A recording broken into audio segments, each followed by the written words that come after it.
saludamos con todo entusiasmo en esta mañana, cuando faltan 13 minutos para que sea la hora.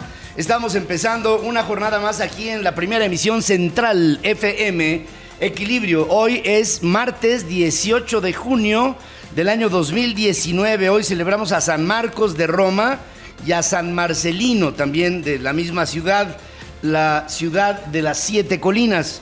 Marcos y Marcelino, mártires, fueron hermanos gemelos, hijos de Tranquilino y de Santa Marcia, convertidos a la fe por San Sebastián y crucificados en Roma por la fe en Jesucristo, y eso los hace mártires y después santificados. Murieron pronunciando el nombre de Jesús. Háganse de cuenta como la cristiada aquí en México, igualito, nada más que eran tiempos de persecución, en el año 286 después de Cristo. Marcos viene del latín, una forma original de Marcus, que a su vez es de Marticus, que significa consagrado a Marte, por supuesto, que esto viene también de parte de la mitología romana, que también era parte de la mitología griega. O sea, hay muchos dioses de Grecia que después pasan a Roma, algunos con el mismo nombre, otros con diferente. Marte es con el mismo y es el dios de la guerra. Marcelino proviene del latín Marcellinus, que quiere decir martillo, o relativo al dios Marte también. Hay una vinculación. ¿Qué pasa un día como hoy?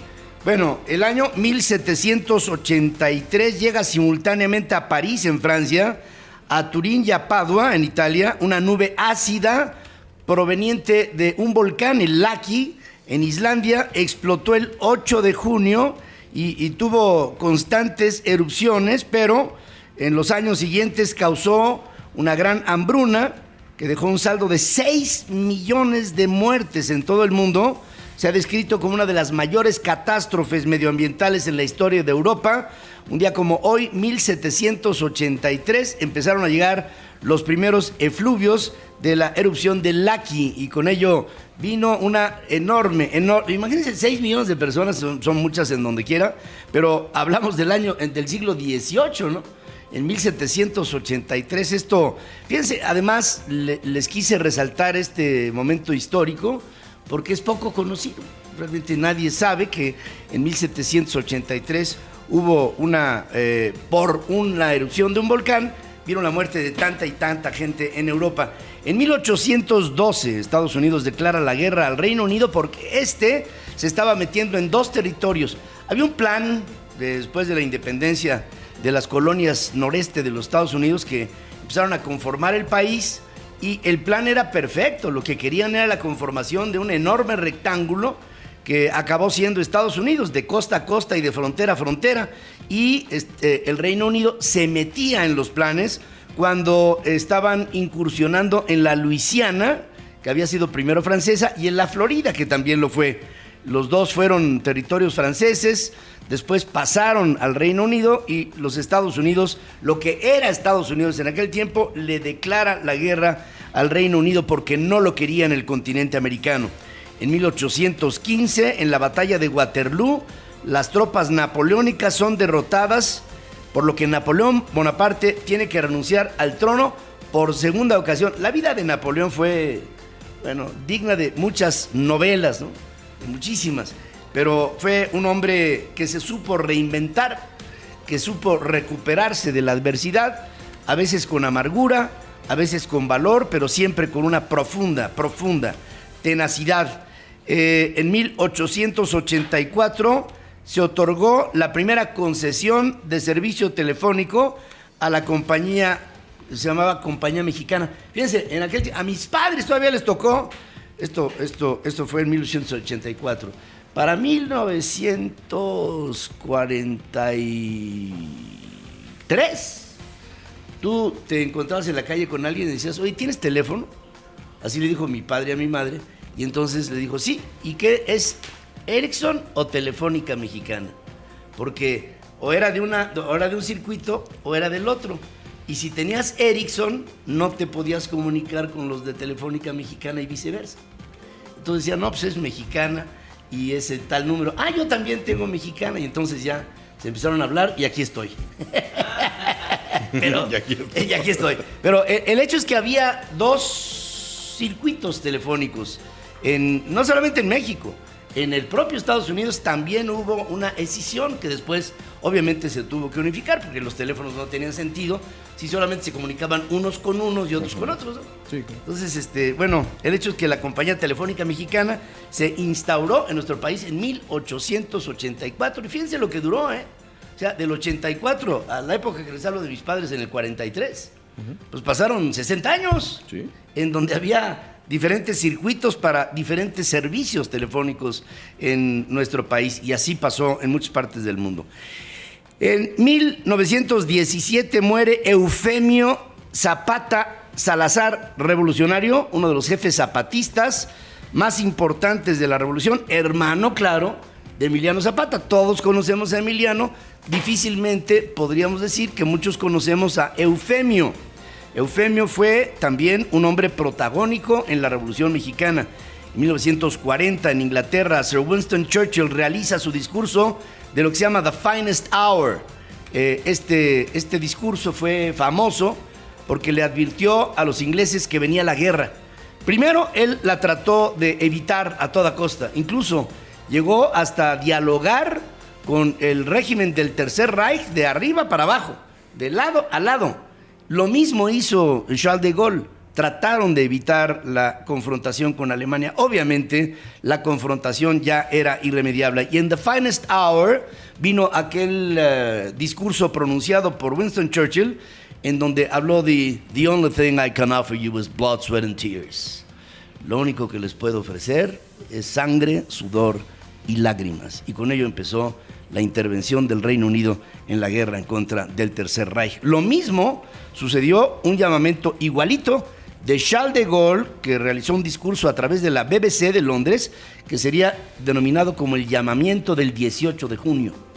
En Francia se advertía la guerra, se olía la guerra, en el Reino Unido también, y los dos, tanto Charles de Gaulle como el ministro Sir Winston Churchill, estaban preparando a sus respectivos pueblos para la gran confrontación. En 1967, me paso al 67, un día como hoy, en un festival, en el Festival Pop de Monterrey, en California, Jimi Hendrix, en medio del festival, quemó su guitarra. Y esto, el preámbulo de lo que después fue Woodstock y todas esas cosas, era también le llamaban el Purple Festival, porque en aquel tiempo había lanzado Jimi Hendrix un LP, perdón que hable así en estéreos, pero así era, ¿no? Sí, que tienes que explicar qué es LP, porque los chavos hoy... Era un disco, pues. ¿En dónde bajó eso? De acetato, de acetato. Y el disco se llamaba, o sea, el álbum se llamaba Purple Haze, que era algo así como neblina morada. ¿No? Así, ándale, así como... Sí, que ahorita no se ve ni más. Pero el hecho es que esta tendencia de Hendrix marcó en muchos grupos musicales de esa época los grupos ácidos. ¿Y por qué eran ácidos? Pues porque todos los que tocaban en el grupo y todos los que cantaban se metían hasta el cereguete por la nariz y andaban todos hasta el gorro por todos lados, ¿no? Eran tiempos de las drogas fuertes, ácidas, brutales, que acabaron con la vida del cantante de The Doors, del propio Jimi Hendrix y de tantos que se los llevó el tren por las drogas matan, chamacos. Jimi Hendrix quema su guitarra en el escenario. Se ve que andaba hasta el cepillo, ¿no? Y entonces pues quemó la guitarra y ni modo. En San Francisco, en California, en 1981, los profesionales médicos reconocen formalmente que había una epidemia en el mundo. Se llamaba síndrome de inmunodeficiencia adquirida, mejor conocido como el SIDA. En aquel tiempo se decía que era una contaminación de monos hacia el hombre, es decir, que había habido un fenómeno de zoofilia en África y que se había traducido en la epidemia que después mató a muchísima gente, tanto en Europa como en África, como en el continente americano. El SIDA se convertía en un jinete apocalíptico. 1981. 1983, 18 de junio, inicia el despegue del Challenger en la misión STS número 7, séptima misión del programa del transbordador espacial. A bordo, la astronauta Sally Ride, acuérdense de este nombre, Sally Ride, se convierte en la primera mujer en subir al espacio por parte de los Estados Unidos. Hoy, si quieren felicitarlo, Hoy es el santo de Paul McCartney. Ah, muy bien. Hoy nació Paul McCartney, 1942. El autor de Sgt. Pepper's Lonely Hearts Club Band. Y bueno, Hey Jude. Esa es la que más me gusta. Don't, Yesterday. Claro. Bueno, I wanna hold. Bueno, ese era con John Lennon. Era con John Lennon. I wanna hold Sí. your hand. En fin, tantas y tantas y tantas y tantas y tantas canciones que hicieron de este hombre hoy, Sir Paul McCartney. Hoy es su cumple y por lo mismo, si le quiere mandar algo, mándemelo a mí, yo se lo mando. 1963 murió un hombre extraordinario, Pedro Armendáriz, actor mexicano, nació en 1912, fue uno de los protagonistas de la época de oro del cine mexicano, le dio cáncer estomacal y con ello él se pegó un tiro en el estómago, porque ¿dónde está mi cáncer? Aquí, póngale. Ahí se pegó un plomazo y murió, decidió morir un día como hoy.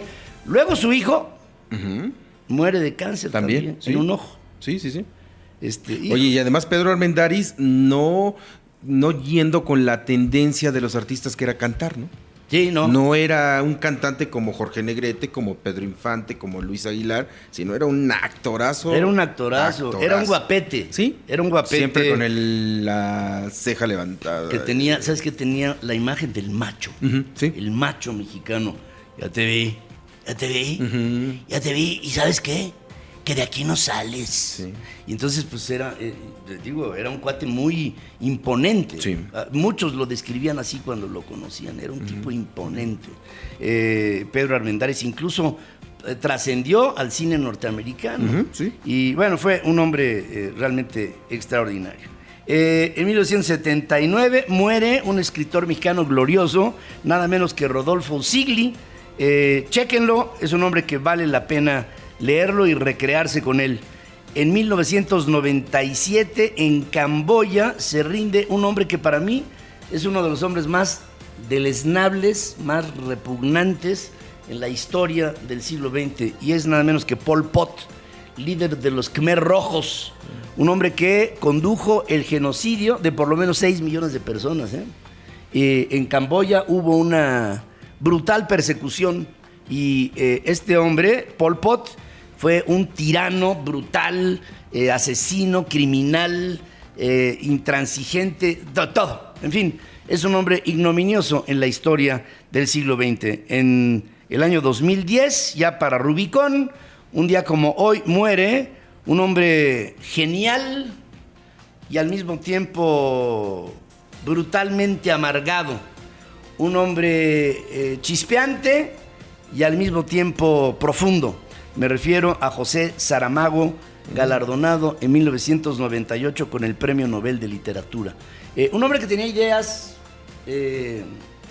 muy del lado izquierdizante en aquel tiempo, se podría haber dicho, y Saramago escribió muchísimos libros, muchísimos ensayos, habló de la igualdad, habló de la esencia, de la naturaleza del hombre, habló de la envidia, habló de la ira, habló de los sentimientos del hombre en un momento o en una serie de momentos de la historia. Fue yo creo que en su lápida debía decir: aquí yace un eterno rebelde. José Saramago, una gloria de la literatura en español, bueno, en portugués. En portugués, bueno, en latino. El Latino. Evangelio según Jesucristo, que termina con una forma muy, muy impresionante cuando dice: perdónalo porque es Dios. Sí. Y la relación entre Dios y el ser humano, que no solamente es una deidad, ¿no?, sino sobre la realidad de una humanidad que crea a Dios como necesidad de creer en algo. Sí. De lo mejor, José Sam, lo invito mucho. Basado mucho en la teoría de Einstein, que decía: si Dios no existe, al hombre le hace falta adorar algo que no conoce. Sí.